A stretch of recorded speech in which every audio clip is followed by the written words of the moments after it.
El Rey del Cielo, que dividió la historia de la aviación mundial en un antes y un después.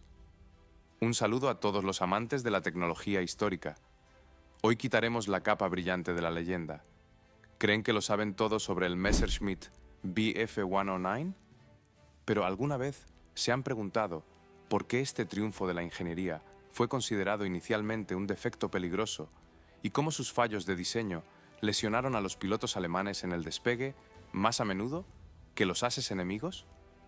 ¿Cómo acabó un rarísimo ejemplar superviviente de la versión G2 en el fondo de un lago y qué secretos guardó durante décadas? En este episodio, hechos duros, detalles ocultos de la evolución del 109 e información técnica de primera mano. Asegúrense de ver el video hasta el final. Los detalles definitivos de esta historia les harán ver de otra manera el drama en los cielos del pasado. Empecemos. Año 1908. Baviera. El pequeño pueblo de Bamberg. Un niño de 10 años está sentado a la mesa construyendo un modelo de avión de madera y tela. Fuera de la ventana, una calle alemana común, el olor a pan fresco de la panadería vecina, los gritos de los niños en el patio. Nadie a su alrededor le presta mucha atención. Construye y ya está. Su padre, Ferdinand Messerschmitt, es comerciante de vinos, una profesión respetable y tranquila. Su madre, Anna Maria Schaller, se encarga de la casa, todo como en cualquier familia, excepto por una cosa. Este niño mira al cielo de forma diferente a los demás niños. Se llama Wilhelm, Willy. En 1908, la aviación aún no era una industria. Era un sueño con un pequeño motor. Los hermanos Wright habían elevado su aparato apenas 3 años antes. La gente todavía no se había acostumbrado a la idea de que el ser humano pudiera volar. Pero Willy ya construía modelos. A los 16 años, probó su primer aparato volador. No un modelo, sino un aparato real, de fabricación propia. En una época en la que la mayoría de los adolescentes piensan en cosas completamente diferentes. Luego comenzó la Primera Guerra Mundial. En 1917, Willy fue reclutado, pero no llegó a combatir. El conflicto terminó antes, y esta fue, tal vez, una de esas casualidades que lo cambian todo. Porque en lugar de las trincheras, Willy terminó en las aulas de la Universidad Técnica de Múnich. Encontrándose allí, entre clases de resistencia de materiales y aerodinámica, siguió haciendo lo que mejor sabía hacer: construir aparatos voladores.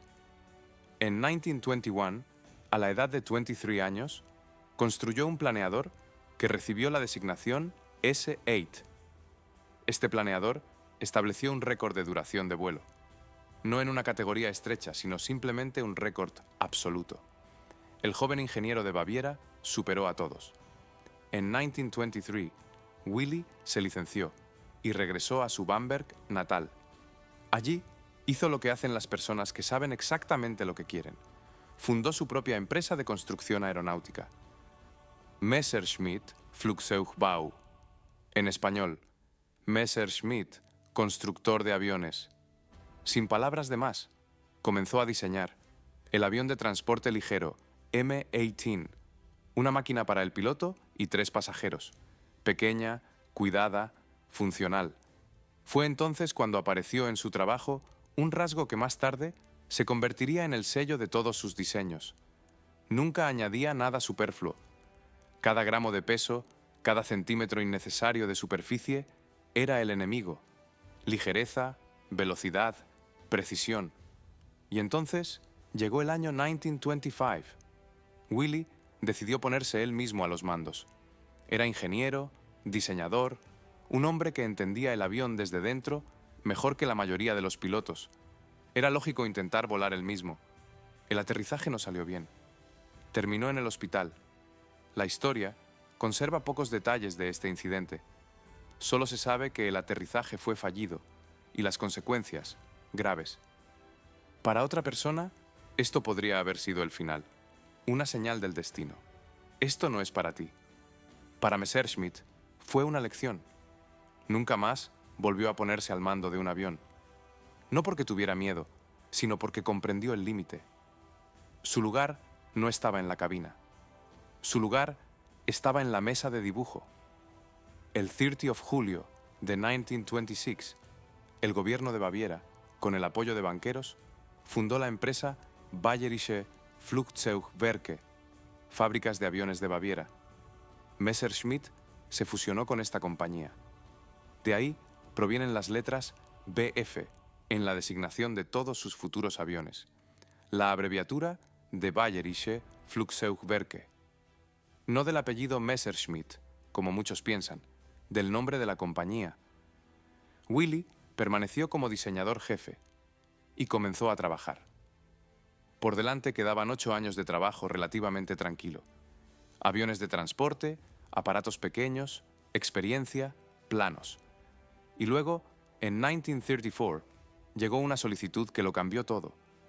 Alemania necesitaba un nuevo caza. En la Fuerza Aérea Alemana, a principios de la década de 1930, el biplano en servicio era el Heinkel HE-51. Un biplano es un avión con 2 pares de alas superpuestas, un diseño fiable, probado, familiar y completamente obsoleto. La aviación cambiaba rápido, muy rápido. Lo que se consideraba moderno hace 5 años ya solo servía para un museo. Los monoplanos, aviones con un solo par de alas, resultaron ser más rápidos, más maniobrables y más fáciles de producir. El mundo avanzaba volando, y quienes no seguían el ritmo simplemente quedaban atrás.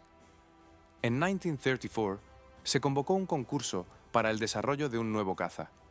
Se invitó a participar a 4 empresas: Messerschmitt, Arado, Focke-Wulf y Heinkel. Cada una debía presentar su proyecto.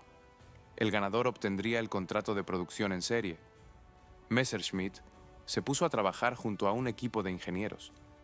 A su lado trabajaban Robert Lusser, Hubert Bauer y Walter Rettel, hombres cuyos nombres ha conservado la historia de la aviación, pero que son casi desconocidos para el gran público.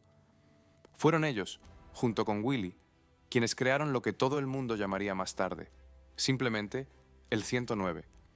El concepto era radicalmente sencillo: tomar el motor más potente disponible, construir alrededor de él el avión mínimo indispensable, sin peso innecesario, sin compromisos para la comodidad del piloto o la facilidad de mantenimiento, solo velocidad, solo altitud, solo potencia de fuego, fuselaje completamente metálico, un par de alas en configuración de ala baja, es decir, las alas se unían a la parte inferior del fuselaje.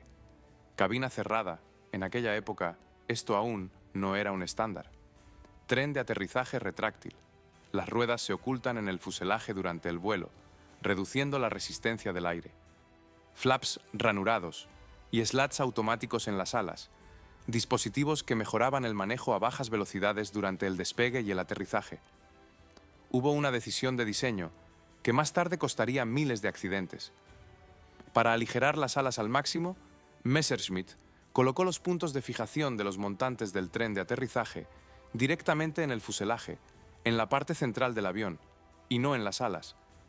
Gracias a esto, las alas se volvieron más ligeras y resistentes. Pero la vía del tren de aterrizaje, la distancia entre la rueda izquierda y la derecha, resultó ser muy estrecha. Algo así como una bicicleta con un manillar ancho, pero ruedas muy juntas. En tierra, una máquina así es inestable. Durante el despegue y el aterrizaje, cualquier ráfaga de viento cruzado o irregularidad en la pista amenubaza con la pérdida de control. Messerschmitt lo sabía. Asumió este riesgo conscientemente, porque en el aire el avión era impecable y allí era donde debía operar. Para mayo de 1935, la estructura de la aeronave estaba lista. El fuselaje, las alas, la cola, todo montado. Solo faltaba una cosa: el motor. Y aquí ocurrió algo que más tarde se recordaría con indisimulable ironía. Los motores alemanes en los que confiaba Messerschmitt, el Junkers Jumo 210 y el Daimler-Benz DB600, aún estaban en los bancos de pruebas de sus fábricas. No estaban listos, pero el avión sí lo estaba. En ese escenario, el concurso no iba a esperar. Messerschmitt encontró una solución. instaló en el prototipo un motor británico, el Rolls-Royce Kestrel King. Potencia: 695 caballos de fuerza. Hélice de paso fijo de 2 palas. Un corazón británico en una estructura alemana. El 28 de mayo de 1935, el BF-109 realizó su primer vuelo. El piloto que elevó la máquina ese día no dejó registros detallados de ese vuelo. Pero el hecho es que el avión que unos años más tarde se convertiría en el principal oponente de la Real Fuerza Aérea Británica despegó del suelo por primera vez gracias a un motor británico. Más tarde, el motor fue reemplazado. Los alemanes Ju-210 y Daimler-Benz finalmente estuvieron listos. El avión adquirió su aspecto definitivo. El BF-109 ganó el concurso. La producción en serie de la primera versión de combate, el BF-109B, llamada Bertha, comenzó en 1937. Pero antes de que la máquina entrara verdaderamente en servicio, tenía que pasar por una prueba que no se puede recrear en ningún polígono de ensayo. La verdadera prueba de cualquier avión de combate es el combate real. Y el escenario para esta prueba ya había sido elegido. España, 1936. Un cielo que ya estaba en llamas. En 1936 comenzó la Guerra Civil en España. Fue un conflicto en el que rápidamente se involucraron fuerzas externas. Alemania envió allí una unidad de aviación voluntaria, la Legión Cóndor. Oficialmente voluntarios. En la práctica, pilotos militares profesionales e ingenieros que debían probar en condiciones de combate real lo que antes solo existía en planos e informes de pruebas. Para el BF-109, esta era una oportunidad, la primera oportunidad real. Los primeros aparatos que llegaron a España pertenecían a las versiones B-1, B-2 y C-1. Se integraron en 3 escuadrillas, Staffels, dentro del grupo de caza 88, Jagd Group 88 o Jagd 88. Estas unidades fueron las primeras en llevar al BF-109 al combate real. Al principio, todo transcurrió según lo previsto. Frente a los aviones obsoletos del enemigo, el 109 se mostraba convincente. La velocidad le otorgaba ventaja. Una cabina cerrada, el tren de aterrizaje retráctil, un motor moderno. Todo esto lo distinguía de la mayoría de las máquinas con las que se cruzaba en el cielo español. Y entonces apareció el Polikarpov Me-16. La Unión Soviética también envió a sus pilotos y su tecnología a España, al bando opuesto del conflicto. Y entre esa tecnología se encontraba un caza creado por el diseñador aeronáutico soviético Nikolai Polikarpov. Una máquina con un fuselaje corto y rechoncho, un motor radial refrigerado por aire y tren de aterrizaje retráctil. Pequeño. A primera vista, poco agraciado. Los pilotos alemanes no se lo tomaron en serio al principio. Se equivocaron.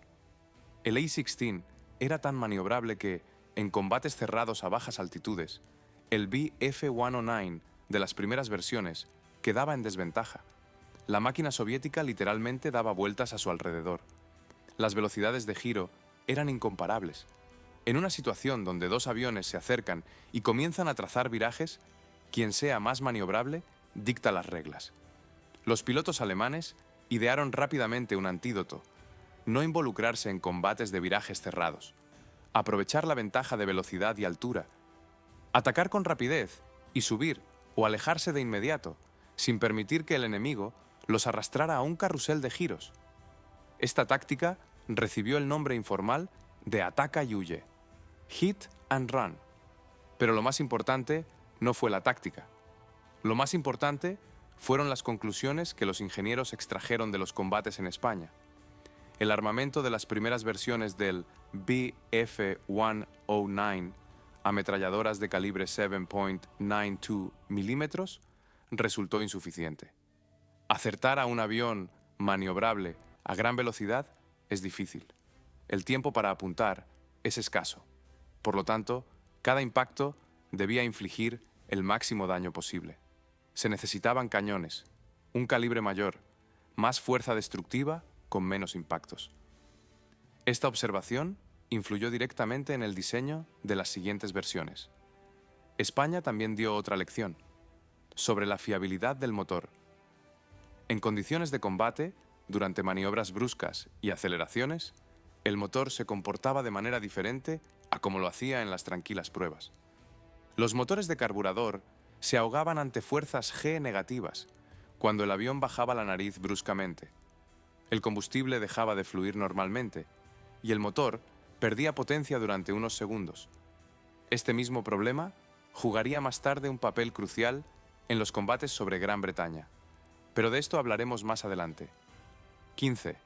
B, F, 1, O9 y Dash 1 llegaron a España a finales de la primavera de 1939, casi al final del conflicto, uno de ellos con el código de fuselaje 6.106 y número de serie 790, fue entregado a las Fuerzas Aéreas Españolas tras finalizar la Guerra Civil. Esta máquina prestó servicio durante más de 15 años. En 1954 fue transferida a la Escuela de Aviación Española como material didáctico. Más tarde fue recuperada y restaurada. Hoy en día se encuentra en el Deutsches Museum de Múnich, siendo uno de los pocos Bf-109 originales de las primeras series que se conservan. La Legión Cóndor regresó de España en 1939. Los pilotos trajeron consigo una experiencia de combate que nadie más tenía en el mundo, y trajeron una lista de cosas que debían cambiarse. Los ingenieros ya sabían qué hacer: un nuevo motor, un nuevo armamento, una nueva versión. La llamaron Emil, y lo cambió todo. El nuevo motor lo cambió todo. El Daimler-Benz DB6 O1A.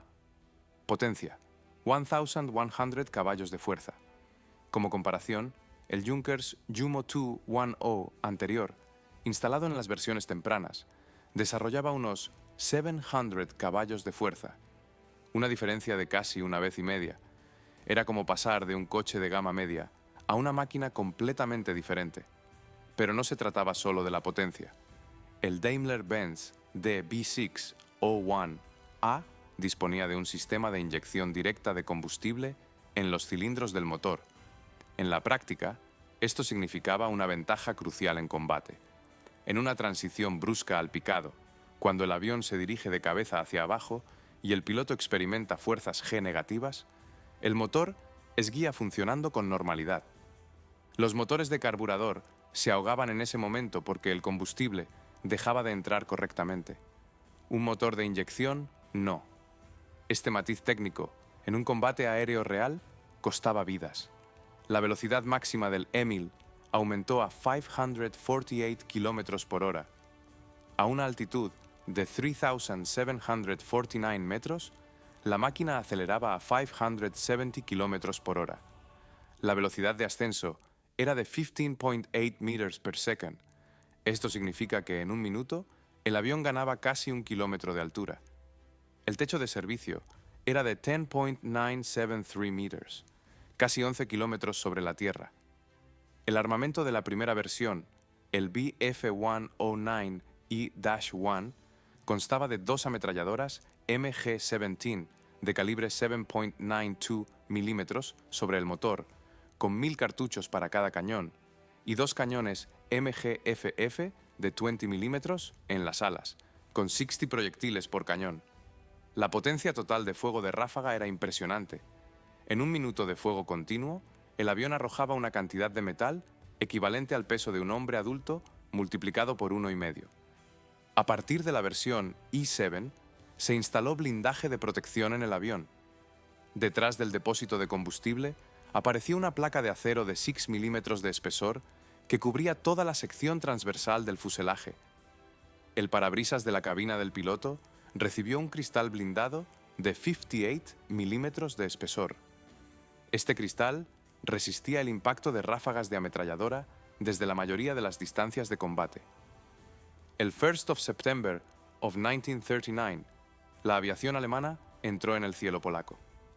Para entonces, la Luftwaffe disponía de 12 grupos de caza equipados con aproximadamente 850 aparatos Bf-109 E-1 y E-1/B, la versión de cazabombardeo, capaz de transportar 4 bombas de 50 kilogramos o una de 250 kilogramos. La campaña de Polonia no duró mucho. El Emil operó en condiciones donde sus ventajas eran evidentes y sus puntos débiles apenas se manifestaban. El primer enfrentamiento con aviones británicos ocurrió el 18th of December of 1939. 24 bombarderos, Wellington de 3 escuadrones de la Real Fuerza Aérea, el 9º, el 37th y el 149th, realizaron un ataque contra la base naval de Wilhelmshaven. Salieron a su encuentro los Bf-109 del tercer grupo del ala de caza 77, Jagdgeschwader 77. El resultado, 12 bombarderos británicos derribados frente a la pérdida de 2 cazas alemanes. En aquel combate se distinguió el teniente Johannes Steinhoff, comandante de la 10ª escuadrilla de la JG-77, al derribar 2 bombarderos. Al final de la guerra, llegaría a comandar la JRG-7, que volaba con los cazas de reacción Messerschmitt Mi-262 y registraría en su cuenta 176 victorias aéreas confirmadas. El Emil, versión E-3, se incorporó a la Luftwaffe a finales de 1939. Se convirtió en el más masivo de la serie. Solo en 1940 se produjeron 1,868 aparatos de esta versión. Pero no todos se quedaron en la aviación alemana. Parte se exportó. 40 aparatos a Hungría, 73 a Yugoslavia, 19 a Bulgaria, 16 a Eslovaquia, al menos 80 a Suiza, 2 máquinas a Japón, donde se estudió la posibilidad de fabricarlos bajo licencia en las plantas de la compañía Kawasaki, aunque finalmente la producción no comenzó, y 5 aparatos a la Unión Soviética, 5 ejemplares del Bf-109E-3 fueron entregados oficialmente a la parte soviética.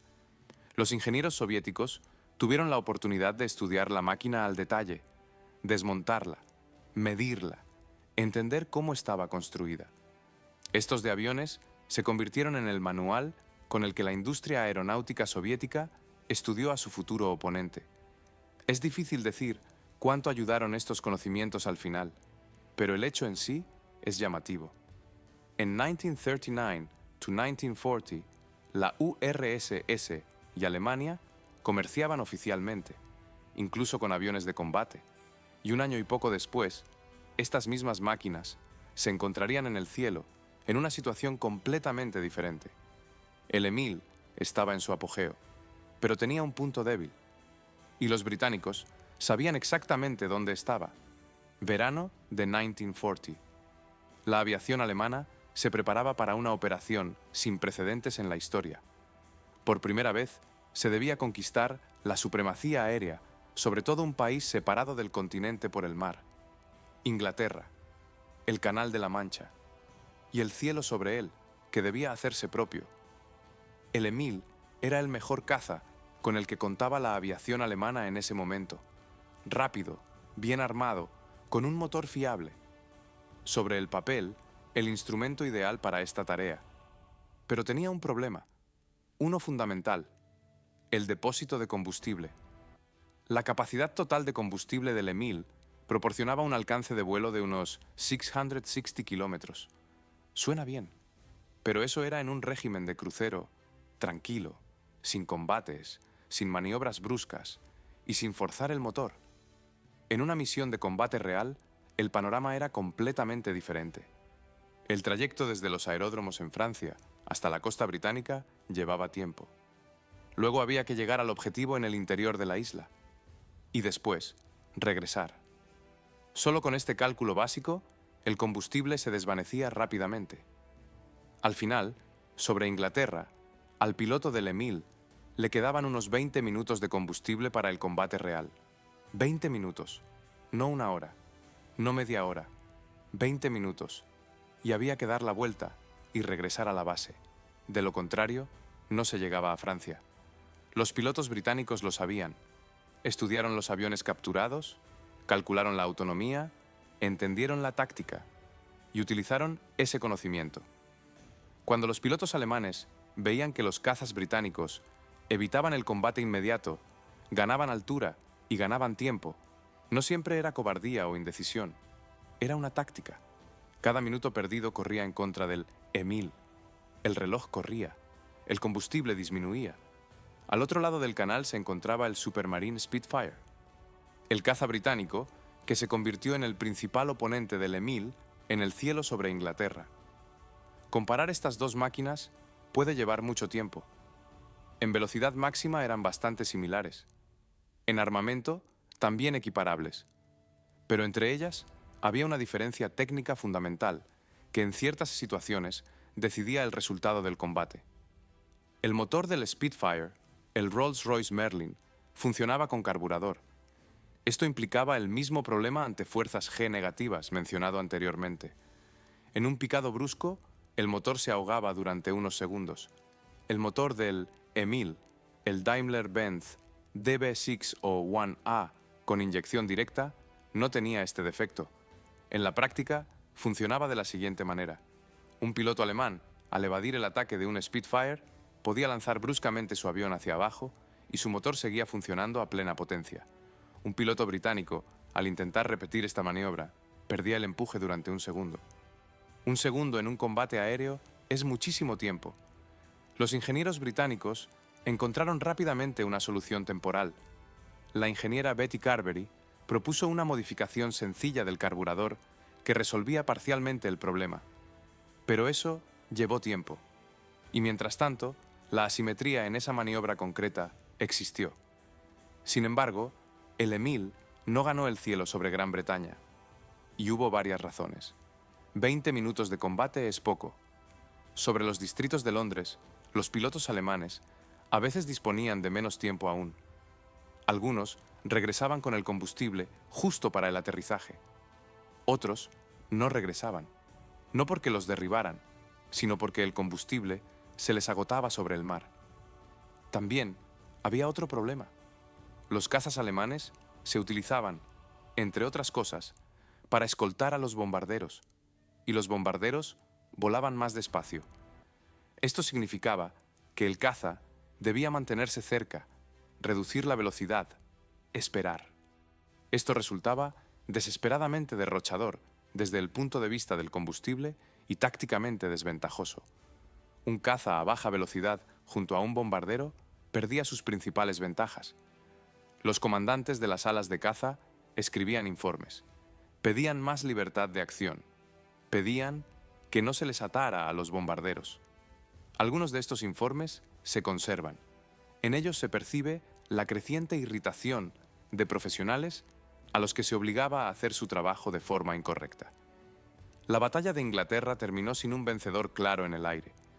La aviación alemana nunca obtuvo la supremacía sobre la isla. El Emil mostró todo de lo que era capaz. Luchó con dignidad dentro de sus posibilidades. Pero 20 minutos son 20 minutos. Los ingenieros volvieron a las mesas de dibujo.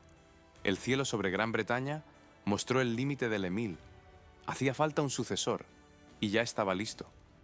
En la primavera de 1941, comenzaron a llegar a las unidades los Messerschmitt Bf-109F, apodados Friedrich. Por fuera se parecía al Emil. La misma silueta, la misma distribución, el mismo tren de aterrizaje estrecho, pero por dentro y en los detalles, era otra máquina, un nuevo motor, el Daimler-Benz DB6 O1E, con 1,300 caballos de fuerza, 200 caballos más que el Emil. La velocidad máxima aumentó a 610 km por hora. Se mejoró la aerodinámica, las puntas de las alas se hicieron más redondeadas y se rediseñó el capó del motor. Armamento: 2 ametralladoras sincronizadas, MG-17 de calibre 7.92 milímetros sobre el motor y un cañón MG-151/2O de 20 milímetros situado entre los bloques de cilindros del motor, que disparaba a través del eje hueco de la hélice. A mediados de 1941, 2/3 de las unidades de caza de la Luftwaffe ya se habían reequipado con el Friedrich, y en junio de 1941 se abrió un nuevo frente, el frente más grande de la historia. Para el inicio de la Operación Barbarroja, la invasión de la Unión Soviética, la mayoría de las alas de caza que participaban ya contaban con las primeras modificaciones del Bf-109F en servicio. 7 alas entraron en el cielo soviético: la primera, la tercera, la 51st, la 52nd, la 53rd, la 54th y la 77th. Sin embargo, la 54th, ala de caza, y la 1st, ala de asalto, todavía combatieron durante algunos meses con los Emil. La transición a las nuevas máquinas se realizó de forma gradual. Al mismo tiempo, los Emil siguieron operando en otros lugares: el norte de África, el aire ardiente del desierto, el polvo que se metía en los filtros y destrozaba los motores más rápido que cualquier enemigo. Para el clima africano se desarrolló una versión tropical especial, el Emil EFUR, con el índice N, equipado con un motor DB6 O1N, con inyección de combustible mejorada y turbocompresor. Estas máquinas prestaron servicio en las alas de caza 27th and 53rd, el Mediterráneo, los Balcanes. En estos escenarios, operaron los Emil de la versión E7, básicamente el mismo EFUR, pero con un depósito de combustible externo de 300 liters, lo que resolvía parte del problema de la autonomía. Estos aviones volaron sobre Malta y actuaron en Grecia, integrados en el tercer grupo de la Jojeta G77. En los Balcanes ocurrió algo muy singular. En el cielo chocaron los Bf-109 alemanes contra otros Bf-109. Las fuerzas aéreas yugoslavas volaban con 73 Bf-109E3 de exportación comprados antes de la guerra. Pilotos alemanes y yugoslavos lucharon en máquinas idénticas. El mismo diseño, la misma silueta, en bandos opuestos. Para 1942 quedó claro que se necesitaba la siguiente versión, no porque el Friedrich fuera malo, sino porque la aviación de sus oponentes no se quedaba atrás. Los diseñadores soviéticos trabajaban. Los diseñadores británicos trabajaban. La carrera no se detenía ni un solo día. Así apareció el Messerschmitt Bf-109G, apodado Gustav. Un nuevo motor, el Daimler-Benz DB605, con 1,475 caballos de fuerza. Velocidad máxima, 650 km por hora. El armamento se reforzó. En lugar de las ametralladoras MG-17 de calibre 7.92 milímetros, se instalaron ametralladoras MG-131 de 13 milímetros. A los lados del capó del motor aparecieron unos carenados característicos, unos pequeños bultos que ocultaban el mecanismo de alimentación de la cinta de amunición. Los pilotos los apodaron bultos o protuberancias.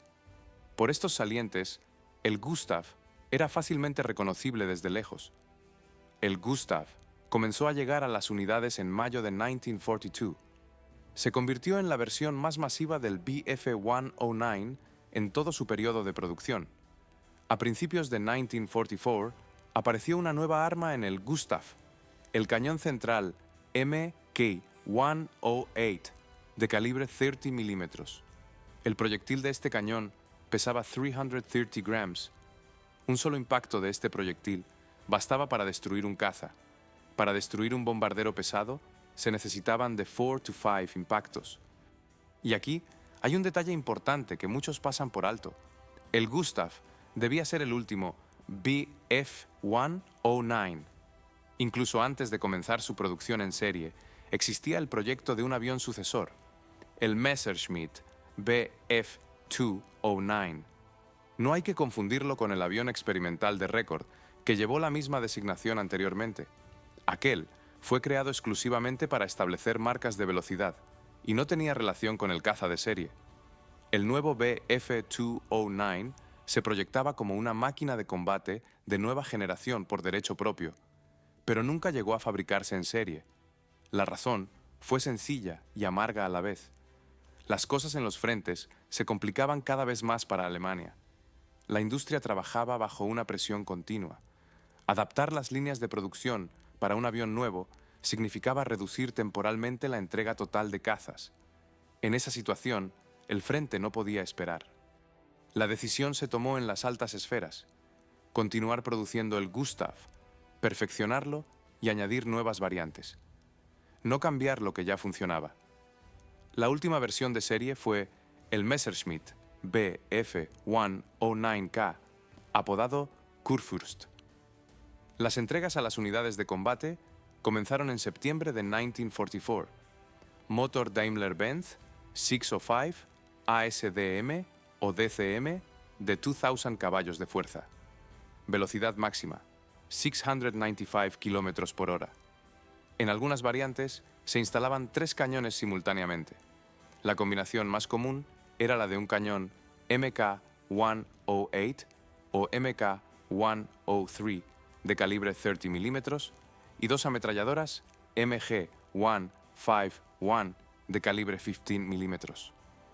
Desde el primer prototipo de 1935 hasta el Kurfürst de 1944 pasaron 9 años. En estos 9 años, la potencia del motor se multiplicó casi por 3. La velocidad pasó de 460 a 695 km per hour. El armamento se modificó desde 4 ametralladoras de calibre 7.92 mm hasta cañones cuyo proyectil individual pesaba 1/3 de kilogramo. En total, durante todo el periodo de producción, se fabricaron unos 35,000 aviones de todas las versiones del Bf-109. Esto representa una cantidad superior a la de cualquier otro caza de las potencias del eje en toda la guerra. 35,000 machines, todos los frentes, 9 años de evolución, y el hombre que había creado todo esto ya se encontraba ante la justicia. Mayo de 1945. Alemania se rindió. Willy Messerschmitt terminó en el banquillo de los acusados. El Tribunal de Nuremberg juzgó su caso dentro de los procesos contra los industriales. La acusación se refería al uso de mano de obra forzada, trabajadores deportados a la fuerza desde los territorios ocupados para trabajar en las fábricas de su empresa. No era una cuestión sobre los aviones, era una cuestión sobre lo que ocurría en las fábricas mientras los aviones se construían. Messerschmitt pasó 2 años en prisión. Para los estándares de los procesos de Nuremberg, relativamente poco. Fue declarado culpable, pero no se le incluyó entre los que tenían una responsabilidad directa en los crímenes más graves del régimen. En 1948 salió en libertad. La Alemania que vio tras su salida era un país diferente, dividido, destruido, ocupado por las 4 potencias vencedoras, y según las condiciones de los acuerdos de posguerra, privado del derecho a tener su propia industria militar. Para un hombre que había construido aviones toda su vida consciente, esto era una forma especial de condena, no una celda de prisión. Algo peor, la prohibición de dedicarse a lo único que sabía y amaba hacer de verdad. Messerschmitt se marchó a España. Allí todavía gobernaba Francisco Franco, uno de los pocos líderes europeos que conservaron el poder tras el final de la guerra. España no estaba integrada de forma tan estricta en el sistema de restricciones de posguerra como la Alemania ocupada. Allí se podía trabajar. Los detalles de lo que hizo exactamente en España durante esos años se conservan de forma escasa. Se sabe que no abandonó la ingeniería, pensaba, diseñaba, esperaba. Luego regresó a Alemania. La compañía en aquel momento se encontraba en una situación muy alejada de la prosperidad. No se podían fabricar aviones. Hacía falta otra cosa. Y Messerschmitt hizo lo que hacen los pragmáticos en situaciones desesperadas. Se volcó en lo que sí se podía producir y vender. La empresa comenzó a fabricar máquinas de coser. Después, microcoches. No es una metáfora ni una exageración. El hombre que había organizado la producción de 35,000 cazas reorientó sus fábricas hacia las máquinas de coser. La magnitud del contraste es difícil de asimilar de golpe. El coche que producía la empresa se llamaba Kabinenroller, que se traduce aproximadamente como patinete con cabina. Era un vehículo diminuto de 3 ruedas con una cabina que recordaba a la cubierta de un avión. Quizás el único detalle de ingeniería en el que se adivinaba el anterior perfil del diseñador. Motor de 175 centímetros cúbicos. Como comparación, el motor del último Kurfürst tenía una cilindrada de unos 35 litros, 200 veces más. De 1955 to 1964, se fabricaron varios modelos de estos vehículos bajo la marca Messerschmitt. En total, unas 40,000 unidades de todas las versiones. Por ironía del destino, una cifra similar a la de los cazas de combate producidos. Un modelo especial, el Messerschmitt TG500, una versión de 4 ruedas con un motor más potente, se fabricó de 1958 to 1961. En 3 años se ensamblaron 950 ejemplares. Y luego el mundo cambió otra vez. La Guerra Fría entre los Estados Unidos y la Unión Soviética convirtió a Alemania Occidental en un aliado estratégico fundamental. Sin un ejército capaz, el aliado estaba incompleto. En 1955 comenzó en la República Federal de Alemania la formación de las Fuerzas Armadas, la Bundeswehr, y las Fuerzas Armadas necesitaban aviación. La compañía Messerschmitt obtuvo la licencia para producir el caza estadounidense Lockheed F-104 Starfighter para las necesidades de la Fuerza Aérea de la Bundeswehr. Willy Messerschmitt regresó a la aviación, no como pionero, sino como fabricante bajo licencia, pero al fin y al cabo, de vuelta al cielo. Luego hubo otro proyecto, el último en el que Messerschmitt actuó como diseñador independiente y no como licenciatario. Por encargo de Egipto, desarrolló el interceptor supersónico ligero Helwan HA-300, un avión para las fuerzas aéreas egipcias. El proyecto se completó, la máquina voló, pero nunca entró en producción en serie por una serie de razones ajenas a la calidad del diseño. Este fue el último desarrollo original que tuvo como padre personal a Willy Messerschmitt. En 1968, la compañía se fusionó con la firma Volco. En 1969, con la constructora aeronáutica de Hamburgo. La nueva estructura recibió el nombre de Messerschmitt Volkov Blom. Willy conservó el puesto de presidente hasta 1970. A los 72 años, tomó finalmente la decisión de retirarse. 8 años más tarde, el 15th of September of 1978, Wilhelm Emil Messerschmitt falleció en un hospital de Múnich. Tenía 80 años. Nació en un año en que el automóvil todavía era una rareza.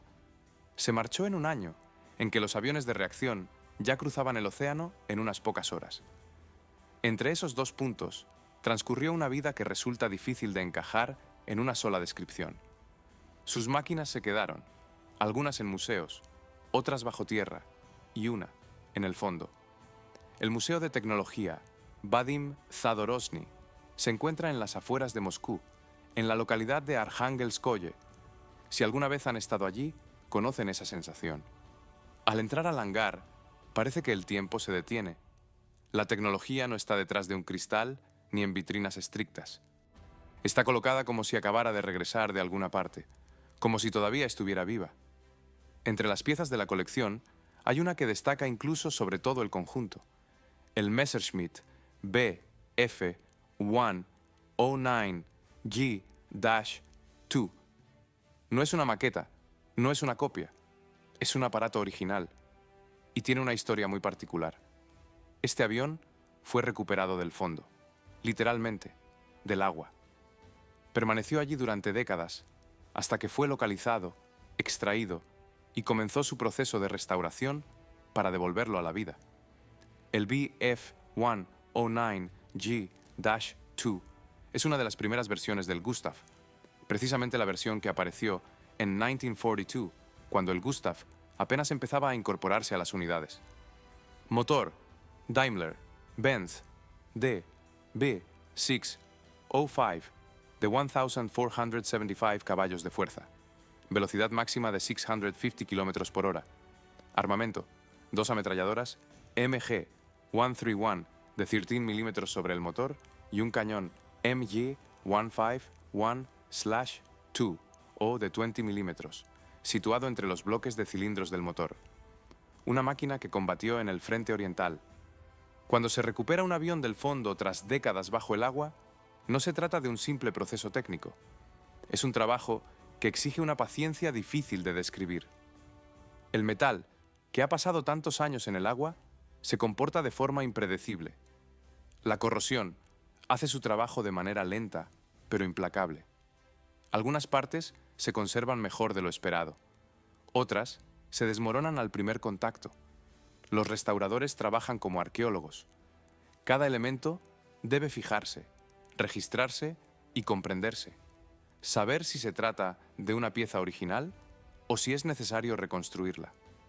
Cada tornillo, cada remache, cada trozo de revestimiento es un portador de información sobre cómo se construyó la máquina, cómo se utilizó y qué le ocurrió. Un trabajo así requiere años.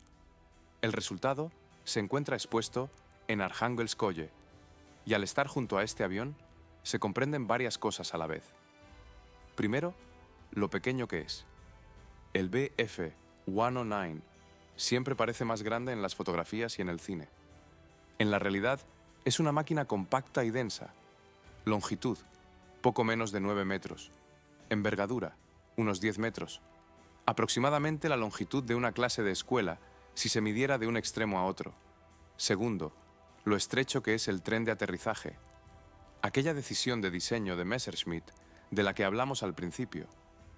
Los montantes del tren de aterrizaje están situados tan cerca el uno del otro que dan ganas de comprobar si no se trata de un error. No es un error. Fue una elección consciente. Un ala ligera era más importante que la estabilidad en tierra. El piloto ya se las arreglaría. No siempre lo lograba. Las estadísticas de accidentes durante el despegue y el aterrizaje en el Bf-109 eran notablemente más altas que en muchos de sus contemporáneos. La vía estrecha del tren de aterrizaje y el gran ángulo de estacionamiento, el avión reposa con el morro muy levantado, como si mirara hacia arriba, creaban serias dificultades con viento cruzado. Muchos pilotos que venían de volar en otras máquinas, al pasarse al 109, trataban el aterrizaje con un respeto muy especial al principio. Tercero, los detalles. Al contemplar una máquina real, y no un plano o una fotografía, uno empieza a fijarse en aspectos que habitualmente pasan desapercibidos. La forma de la cubierta de la cabina, la disposición de las tomas de aire, la línea donde el ala se une con el fuselaje. En estos detalles se aprecia el trabajo de ingenieros que pensaron en cada centímetro cuadrado de la superficie. Messerschmitt decía que un buen avión es aquel en el que no hay nada superfluo. Al mirar esta máquina, se comprende que siguió este principio de manera consecuente. El Bf-109 no es hermoso en el sentido en que lo son otros aviones de aquella época. No es estilizado ni elegante. Es preciso. Cada línea está justificada. Cada saliente tiene un motivo. Esto es pensamiento de ingeniería en estado puro. Hoy en día este avión se encuentra en un museo y lo contemplan personas nacidas décadas después de que apagara su motor por última vez. Los niños lo miran y no entienden del todo qué es exactamente lo que ven. Los adultos que conocen la historia se quedan de pie un poco más de tiempo.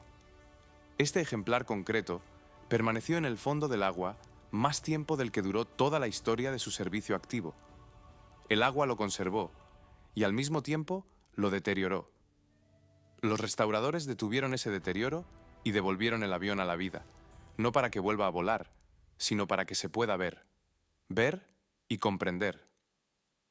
Año 1908. Un niño de 10 años de Baviera construye un modelo de avión de madera y tela. En 1935, su máquina se eleva al cielo por primera vez. En 1942, sale de las cadenas de montaje la versión G2. Uno de estos aviones llega al frente oriental, luego al fondo del agua, después a las manos de los restauradores y finalmente a un museo en las afueras de Moscú. El círculo se ha cerrado. No todas las máquinas tienen un final así. La mayoría de los Bf-109 desaparecieron, desmantelados para chatarra, quemados, hundidos sin dejar rastro o disueltos en el caos de la posguerra. De los aproximadamente 35,000 aparatos construidos, hoy solo se conservan unas pocas de decenas en diferentes estados de conservación.